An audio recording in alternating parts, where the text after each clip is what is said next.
जिंदगी का साथ निभाता चला गया। 8 तोळे सोनं मी तिला पचू देणार नाही. या वाड्याची ती राणी म्हणणार आहे का? अरे अरे असा निशाणा साधतो जसे रस्त्यावर 2 पक्षी बिना पाण्याने तळपळू मरतात ना, त्याचप्रमाणे या दोघांना तळपळू पाण्याच्या थेंबही तोंडात पडणार नाही असं मरण पाहायचं आहे मला. आम्ही शेतकरी, आमच्याच वावरातला माल आम्ही नाही खाऊ शकत. चोथा आमचा, गहू आमचा, मिरची आमची, भेटी आमची. अरे आम्ही राब राबतो, आम्ही काम काढतो, पण आम्हाला काही मिळत नाही, काही मिळत नाही.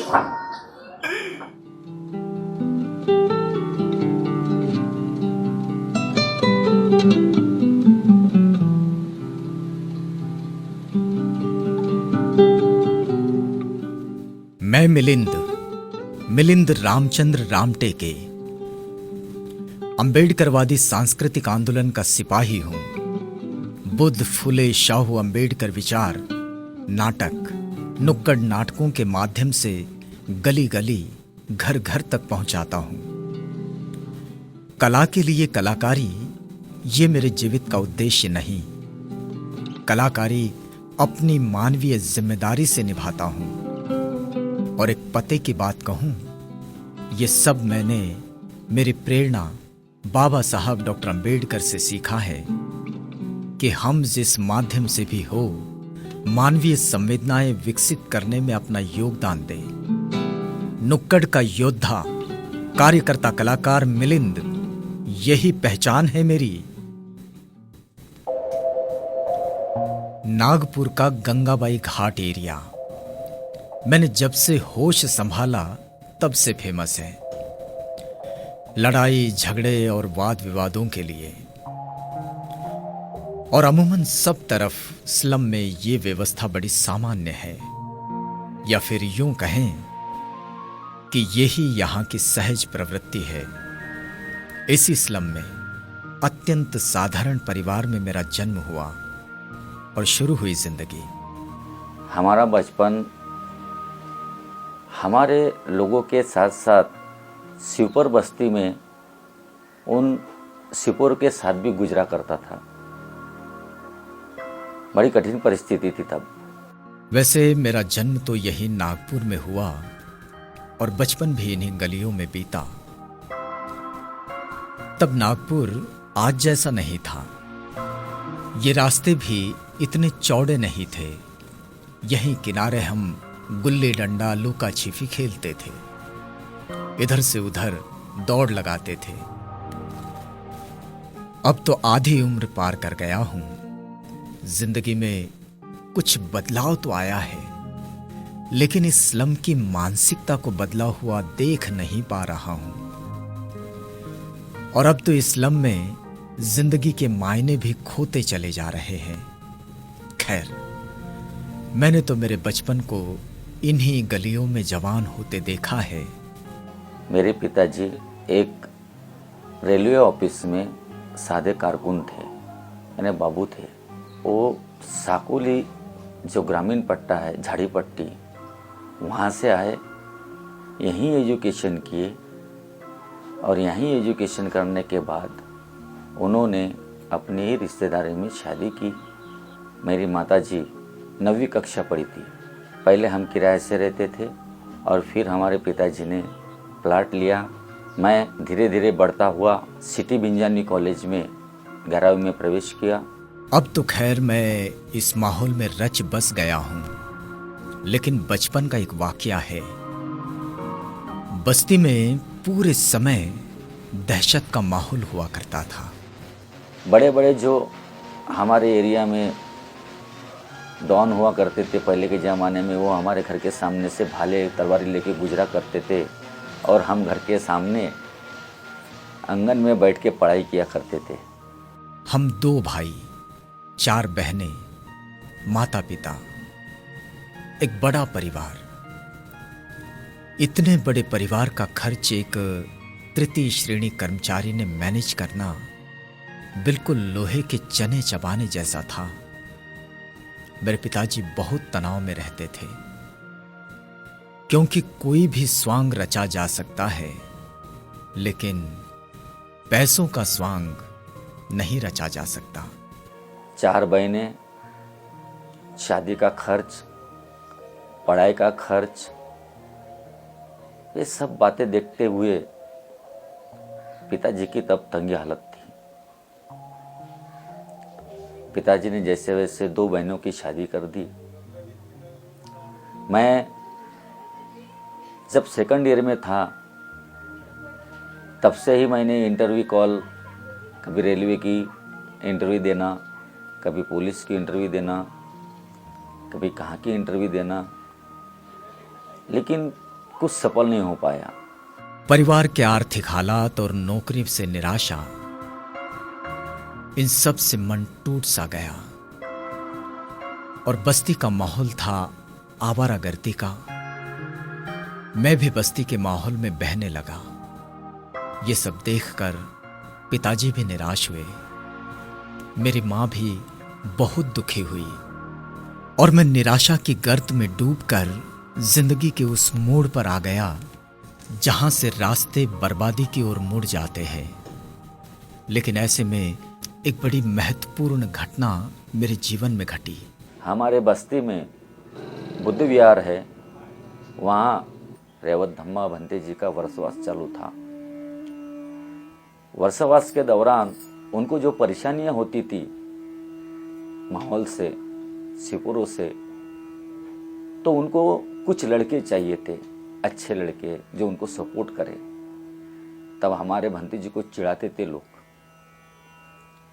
फिर हमारे पास आए कि आप विहार में आओ, बैठो, लेकिन हमारे दिमाग में वो प्रवृत्ति नहीं थी। हम भंते जी को कोऑपरेट नहीं कर सकते थे उस टाइम में। जैसे वैसे 5 लोगों ने समझाया। फिर हम भंते जी के पास गए। भंते जी को लगा कि ये लड़के ऐसे मानने वाले नहीं थे, तो उन्होंने अपने साथ साथ हमें टकला करके प्रवज्जित करने की घोषणा की और हमें अपने साथ साथ लेके गए। और जब लोग चिढ़ाते थे, बहुत चिढ़ आती थी हमें, क्योंकि प्रवृत्ति वैसी हो गई थी, मानसिकता वैसी हो गई थी, हम किसी को भी मारने दौड़ते थे। भंते जी के साथ रह के वो संयमता आई और धीरे धीरे उन्होंने देख लिया कि ये लड़कों में एक गुण है, वो लड़कों में वो गुण है, वो लड़कों में वो गुण है, और उनके गुण निकाल के वैसा वैसा उस भंते जी ने हमें ढाला। हमें तब भदंत आनंद कौशलन जी के पास ले गए और वहाँ भदंत आनंद जी कौशलन जी का जो प्रवचन हमने सुना दीक्षा भूमि में रहते थे, तब हम फिर वो प्रवचन से प्रभावित हुए और हमेशा वहाँ जाने लगे। यहां से मेरी जिंदगी में एक ऐसा सकारात्मक बदलाव आया कि मैं अपने आप को पहचानने लगा। मुझ में एक ऐसी आस बनने लगी कि हाँ, मैं भी कुछ कर सकता हूं। मैं जिंदगी का साथ निभाता चला गया। भनंद आनंद जी कौशलन जी का जो प्रवचन हमने सुना दीक्षा भूमि में रहते थे, तब हम फिर वो प्रवचन से प्रभावित हुए और हमेशा वहाँ जाने लगे। यहां से मेरी जिंदगी में एक ऐसा सकारात्मक बदलाव आया कि मैं अपने आप को पहचानने लगा। मुझ में एक ऐसी आस बनने लगी कि हाँ, मैं भी कुछ कर सकता हूं। मैं इसे बुद्ध वचनों की सामर्थ्य ही मानता हूं और भदंत डॉक्टर आनंद कौशल्यायन तथा भंते रेवत धम्मो, इनका प्रभावी व्यक्तित्व, जिसके कारण मेरी सोच सकारात्मक हो गई। भंते जी को लगा कि ये लड़का कुछ तो भी कर सकता है, तो उन्होंने हमें गोपाल नगर में उनका वर्षवास चालू था, वहाँ कमलाकर ढाट से उन्होंने मुलाकात कर दी। कमलाकर ढाट जी तब बड़े प्रख्यात थे नागपुर में, नाट्य लेखक करके। कमलाकर ढाट जी ने मुझे कुछ बातें बताई, वो बातें दिल को छू गई। उनके साथ रह के कुछ सीखने के लिए मिला, लगा कि अलग दुनिया है अलग दुनिया। उन्होंने तब के प्रख्यात नाटककार संजय जीवने से मुलाकात कर दी। मुझ में कार्यकर्ता और कलाकार, इनकी नींव यहीं से डली। मुझे ये एहसास होने लगा कि कला के माध्यम से भी बाबा साहब डॉक्टर अम्बेडकर की बात, बुद्ध विचार लोगों तक पहुंचाया जा सकता है, और वो भी बड़े प्रभावी ढंग से। लेकिन वो वक्त ऐसा था, साधन संसाधनों की बड़ी कमी थी और मेरे पास तो कुछ था नहीं, और ये क्षेत्र पूरी जिंदगी मांग रहा था। वो मुझे हमेशा धनवेटर रंगा मंदिर के सामने बुलाया करते थे, झांसी रानी चौक। मैं उनको कहा कि मैं झांसी रानी चौक तो आऊँगा, लेकिन मेरे पास कुछ भी साधन नहीं है। उन्होंने कहा कि कैसा भी आ, लेकिन आ।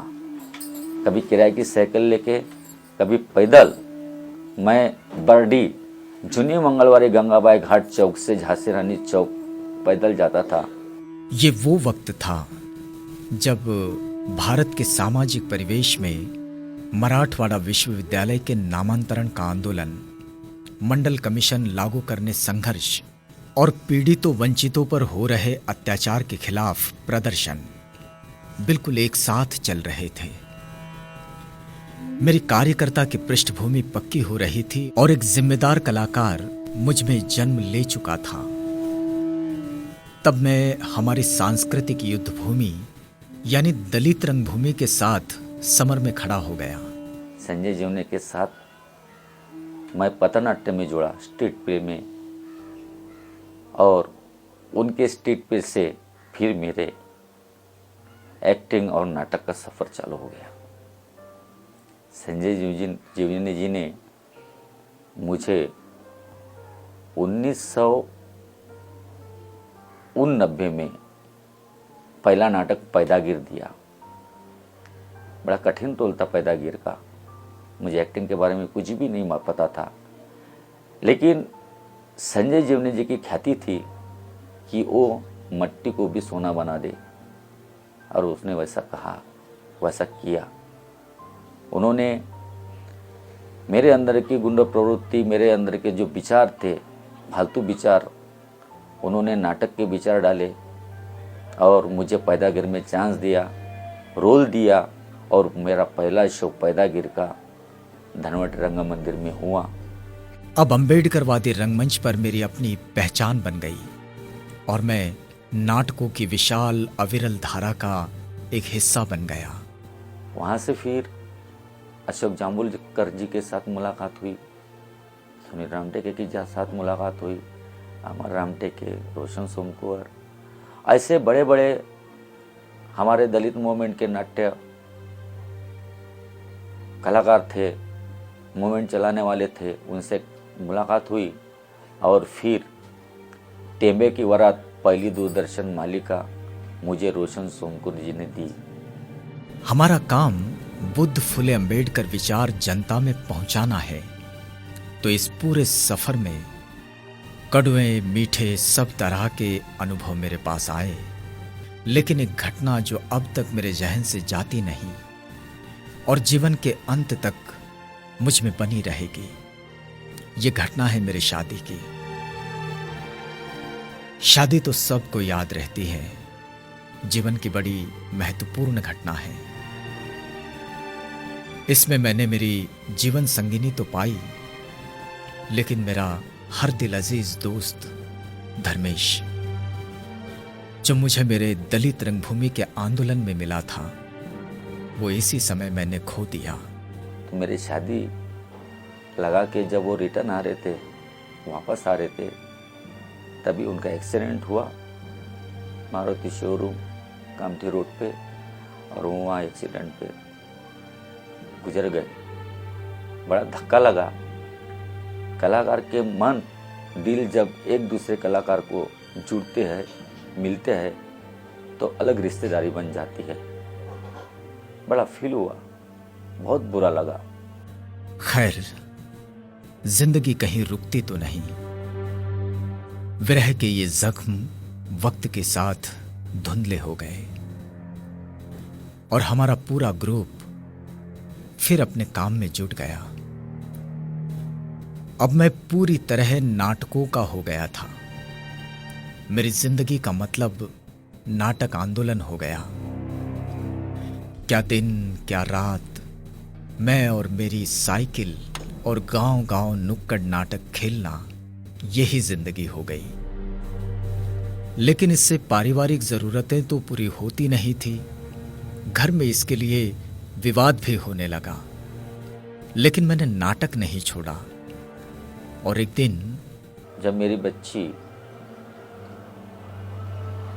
6 महीने की थी, तब मेरे पिताजी ने मुझे अलग निकाल दिया, क्योंकि हमारे पैसे नहीं पूरा करते थे तो कुछ पैसे की मदद मांगते थे। लेकिन पिताजी को भी कर्ज का बोझ था, उनका भी पेमेंट नहीं पूरता था, तो उन्होंने हमें फिर अलग रूम देके अपना संसार करो करके बोल दिया और हम अपनी छोटी सी बच्ची को लेके हमारे घर में पीछे के रूम में हम अपना संसार बिठा दिए। जिंदगी का ये वक्त बड़ा मुश्किल भरा रहा। नाटक से ही पेट भरता नहीं था, घर के लोग भी बोलते थे, तो मैं फिर पेंटिंग के काम करता था। वॉल पेंटिंग के काम में जाता था। वॉल पेंटिंग के काम करने के बाद फिर नाटक की तालीम में जाता था। अब मैं मंचीय नाटक और नुक्कड़ नाटक दोनों में सहभागिता देने लगा। नाटकों के अन्य ग्रुप जो हमारे समविचारी थे, वे भी मुझे उनके यहाँ नाटकों में काम करने के लिए बुलाते रहे। जगन्नाथ नाटक मिला देवाशीष राय बंगाली एसोसिएशन से। जगन्नाथ के बाद जॉनी मेश्राम मिले, उनका आज्ञा बेंताल मिला। फिर मनोहर जी, वामन निम्बाड़कर जी, अच्छे अच्छे लोग जुड़ते गए। अभी तो मुझे इतना याद भी नहीं कि मैं अपने जीवन में कितने पथनाट्य मारा। कभी ग्रामीण स्वच्छता के ऊपर, कभी एड्स के ऊपर, कभी दलित मूवमेंट के ऊपर, कभी अंधश्रद्धा के ऊपर, हुंडाबड़ी के ऊपर, यानी ऐसे बहुत सारे पथनाट्य हो गए जो कि 3500 4000 के ऊपर होंगे या शायद 10,000 के भी ऊपर हो गए।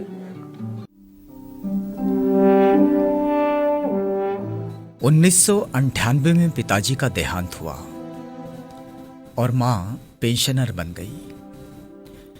जीवन से संघर्ष और पिताजी की कमी, इन सब को साथ लेकर जिंदगी आगे बढ़ रही थी। मैं जिंदगी का साथ निभाता चला गया।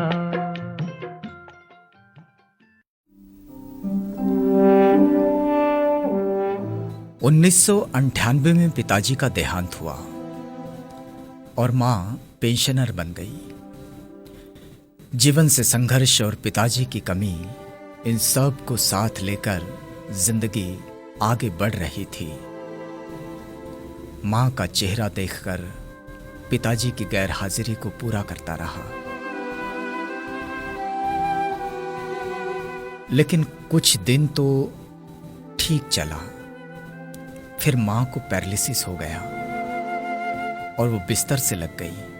6 साल और मेरी बेबी मैं 6 साल तक उसकी सेवा करते रहे।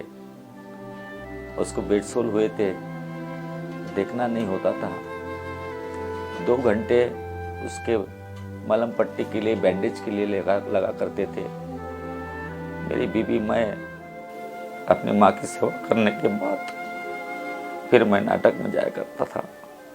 इस बीच मैंने टाइल्स कंपनी में नौकरी भी ज्वाइन की। जिंदगी की इन सब कठिनाइयों में एक बात जो तारीफ करने लायक है, वो है मेरी पत्नी का साथ।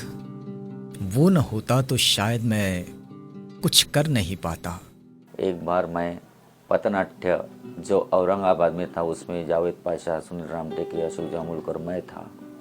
ऐसी बड़ी टीम थी। तो मैंने कहा कि चलो ट्रिप के बहाने घूम के आएंगे, साथ साथ चलेंगे, अच्छा रहेगा। नई शादी थी, मैं लेके गया उनको। जब औरंगाबाद में हमारे शो हुए तो मेरी बीवी बहुत प्रभावित हुई और उन्होंने मुझे बहुत सपोर्ट किया।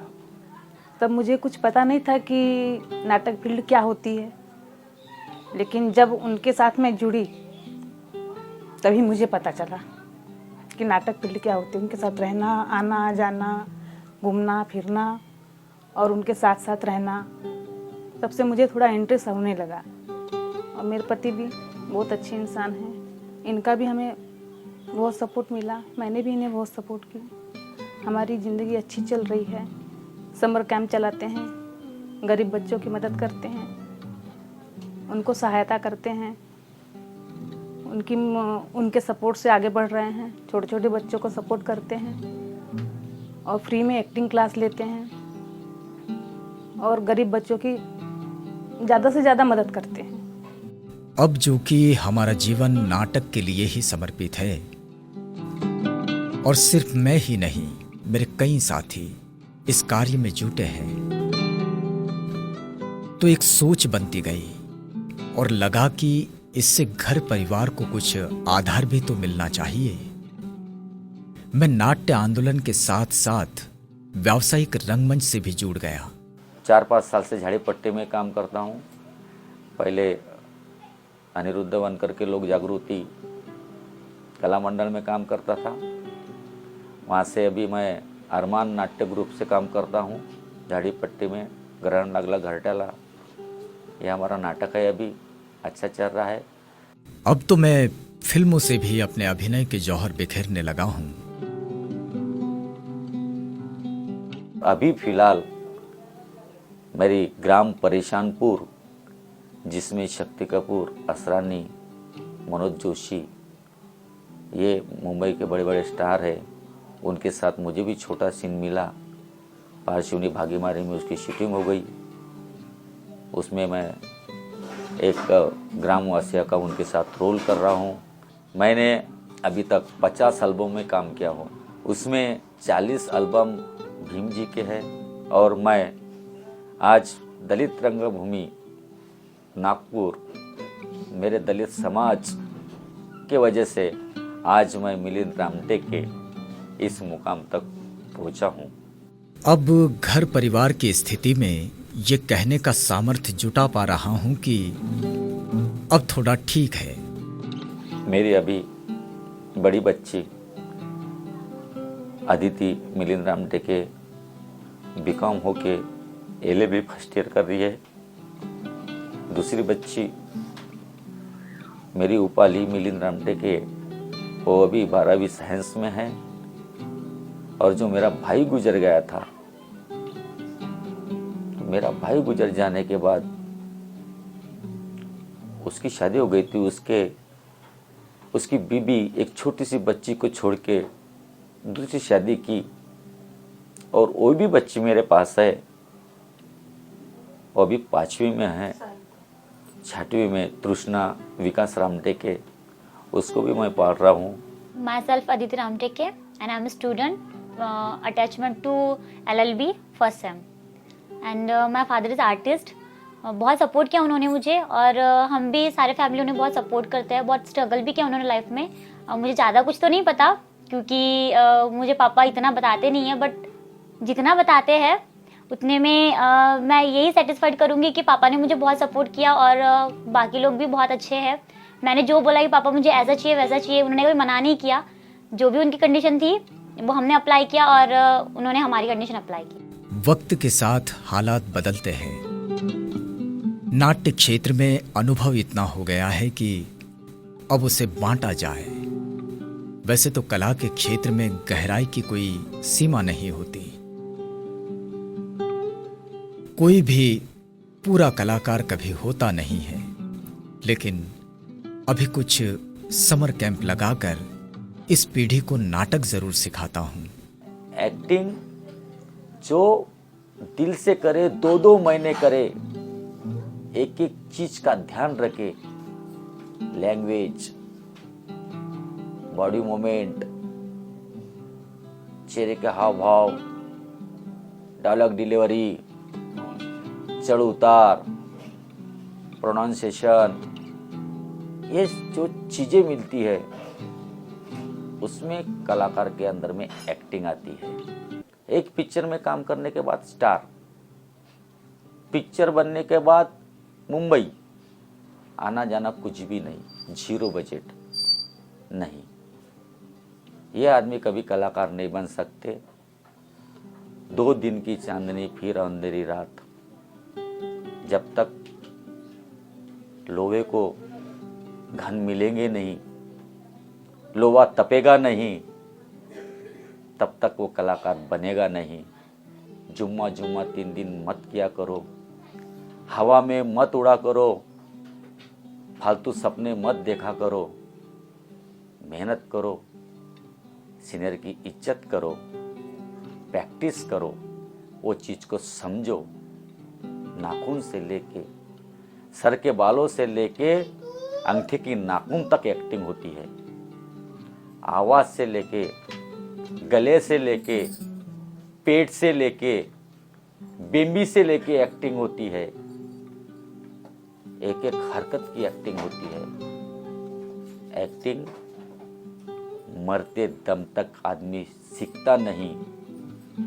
और जो कलाकार कहता हूँ कि मैं एक्टिंग आई है, मुझे एक्टिंग आई है, मैं कलाकार हूँ, मैं बॉम्बे जाता हूँ, मैं बहुत बड़ा स्टार हूँ, ये गलत है।